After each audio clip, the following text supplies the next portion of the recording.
এই গুন্ডাদের পৃষ্ঠপোষকতা দিচ্ছে, তারা কিভাবে ভোট কেন্দ্র দখল করবে সেটির আজকে হচ্ছে টেস্ট ম্যাচ হয়ে গিয়েছে।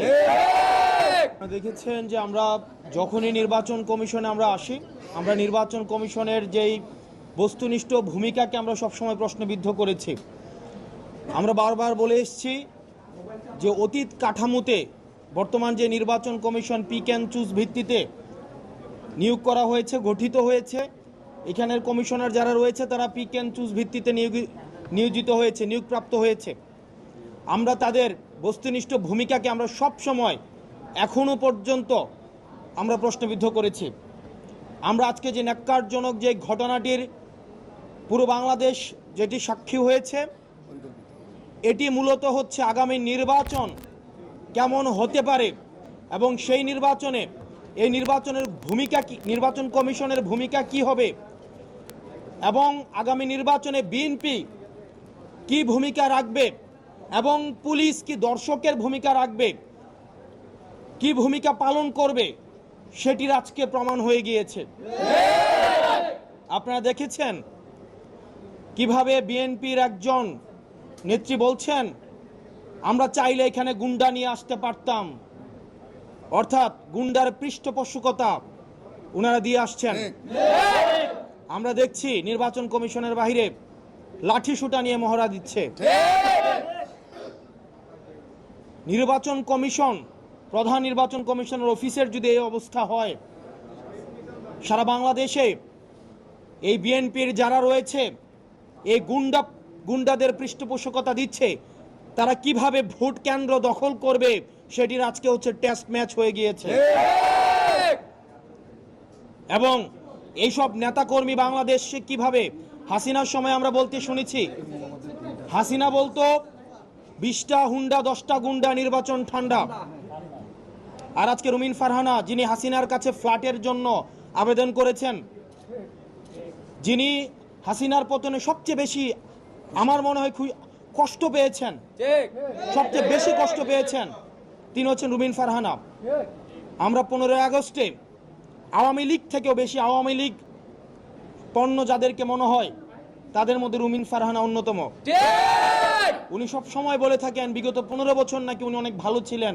উনি অবশ্যই ভালো থাকবেন, কারণ উনি যত ধরনের আওয়ামী সুবিধা রয়েছে সব ধরনের সুবিধা উনি নিয়েছেন।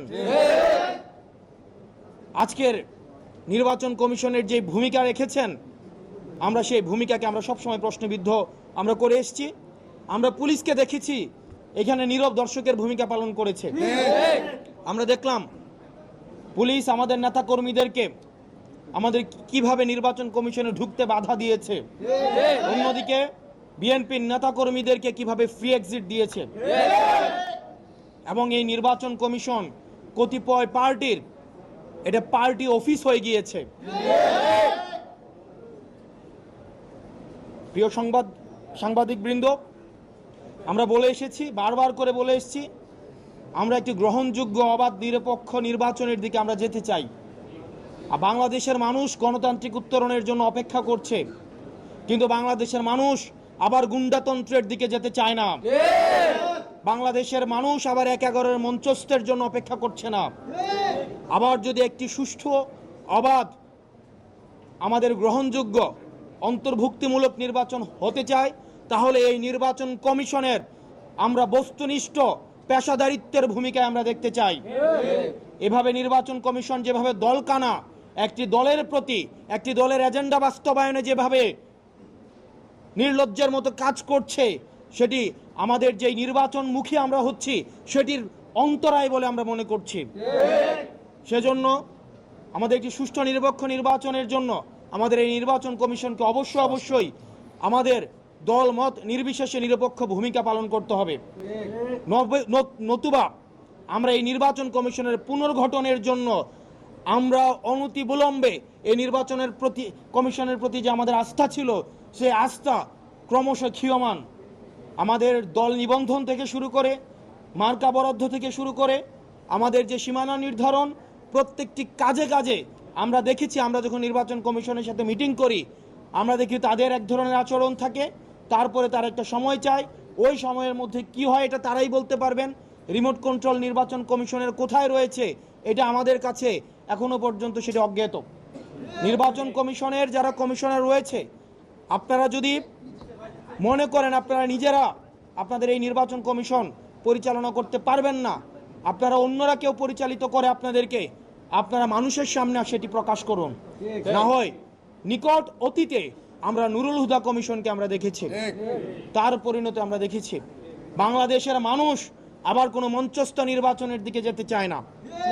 এবং বিএনপির আওয়ামী বিষয়ক সম্পাদক রয়েছেন অনেকেই, যারা আওয়ামী লীগ থেকে বেশি আওয়ামী লীগ।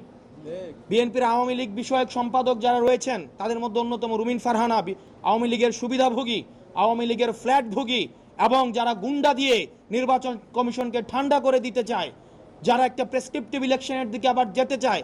আমরা এই বিএনপির আওয়ামী বিষয়ক সম্পাদকদেরকে বলবো, আপনারা জনগণের পালসকে বুঝুন, 24 পরবর্তী জনগণের পালসকে বুঝুন, নতুবা আবার বাংলাদেশ সংকটের দিকে যাবে।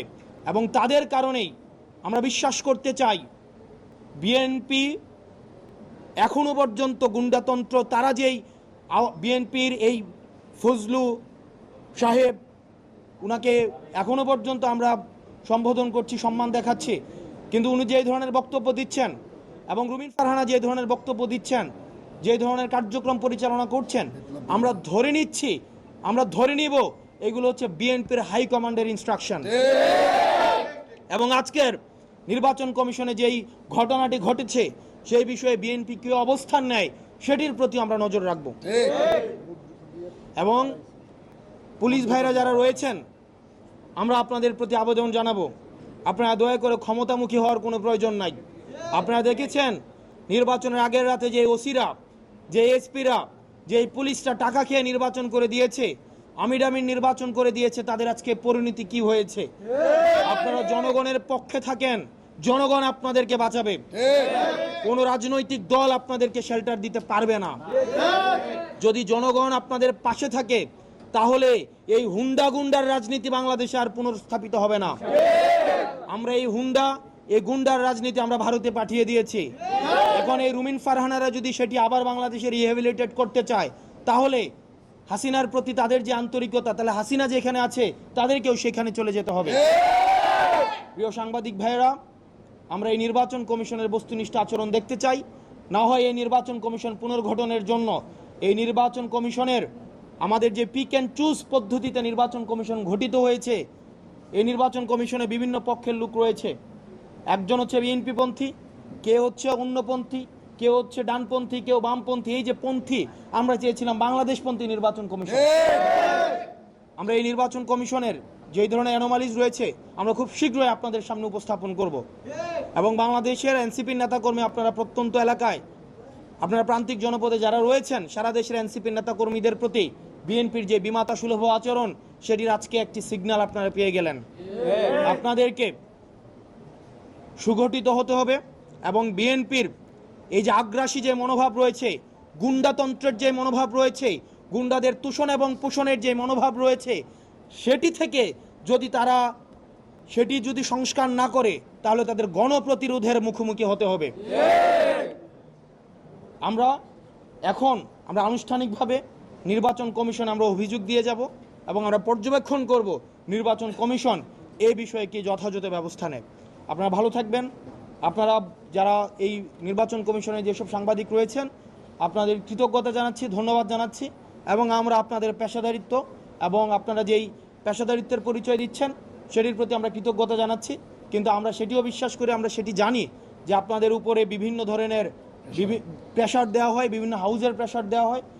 অতীতে যেভাবে আপনারা বস্তুনিষ্ঠ সাংবাদিকতা করেছেন, আপনারা যেভাবে সাহসিকতার পরিচয় দিয়েছেন, আপনাদের সেই সাহসিকতা, যে ধারাবাহিকতা, সেটি অব্যাহত থাকবে। ধন্যবাদ আপনাদেরকে।